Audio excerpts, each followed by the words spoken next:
You know, life is kind of like this ball of dough. It has the potential to be so many good things, but it takes a lot of work to get to any of them.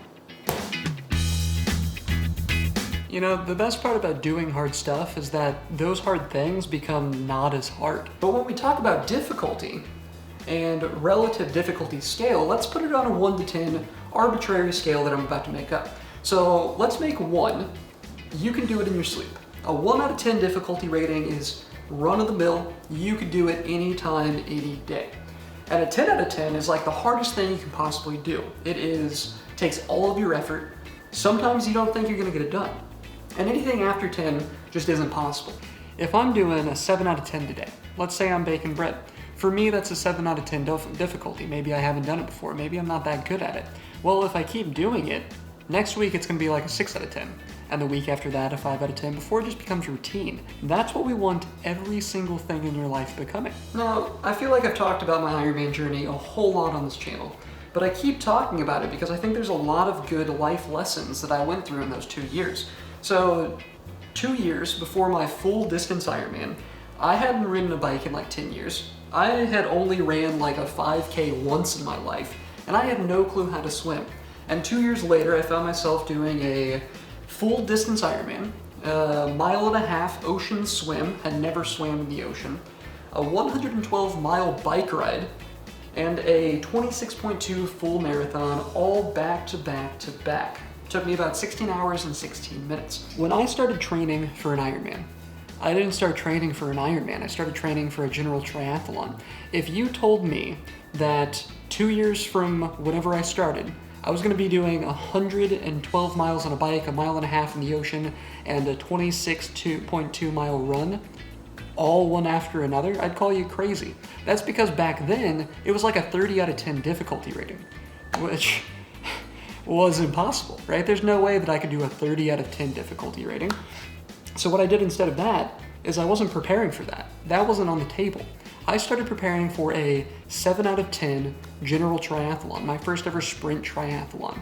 And that was hard. That was really hard in the moment. I had to walk the run. Can you believe that? And then 2 years later, I did a 30 out of 10. Well, the key thing is that 30 out of 10 at the time wasn't a 30 out of 10. By the time I got to my race, it was like a 9 out of 10.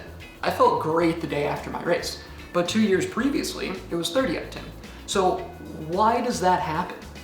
Well, the beautiful thing about doing hard stuff is that when you do hard stuff, those hard things become easy. And then a year later, I did double distance, and 6 months after that, I did double distance, and 6 months after that, I once again doubled the distance until I got to that full Ironman level. And time after time and time after time, you can do more and more and more and more. You're gonna do things that you didn't think you could do 5 years ago. And I hope that you're looking back right now. Look back 5 years ago. Could you do some of the things that you're doing today? Hopefully, the answer is no, because you've been working and improving and being better. And if the answer is yes, then we should probably start working on some stuff. And that's fine if the answer is yes. You can start at any point, starting today.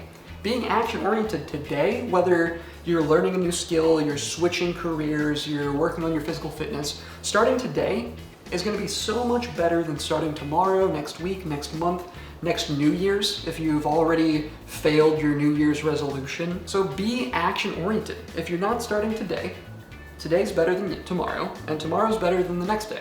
As long as you're being action-oriented and starting on it, then you're gonna get to where you wanna go. And I think one of the misconceptions of doing hard work is that it's not beneficial unless it's fun, when that is not true whatsoever. Sometimes doing fun things isn't beneficial, and sometimes doing beneficial things isn't fun, and that's just the life we live.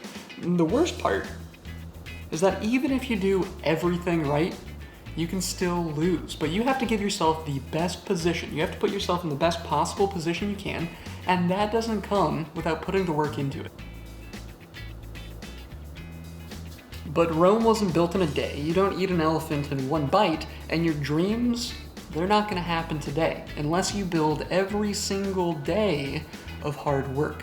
They're not just gonna happen to you. You have to take control of whatever your dreams are. If your dreams can happen today, tomorrow, next week, they're probably not big enough. Let's have bigger dreams. And you're not gonna accomplish your dreams if you're just sitting on the couch every night watching TV after work. So break the routine and figure out what you need to do today to set yourself up for success. I'm proud of you, I love you, and I'll see you next time.